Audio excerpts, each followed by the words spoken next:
How to find recently watched videos on Facebook. So here is how to do it quickly and simply. So let's get started.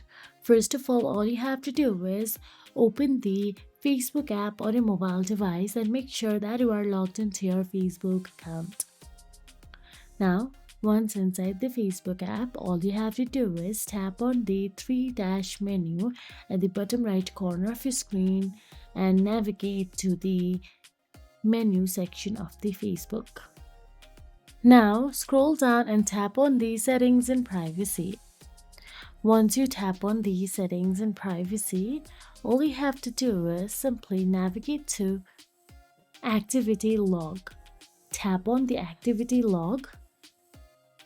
Again, once in there, at the top tab, you'll get to see activity history option available there.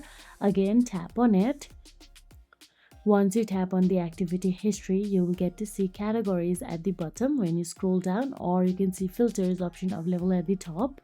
You can tap on it, then tap on the categories, then tap on the your Facebook activity, then tap on the post option available there. Once you tap on the post, you will get to see videos you recently watched or videos you have watched. And here you'll get to see all the details. So that is it. If you found this video helpful, please like, share and subscribe our channel, and thank you so much for watching.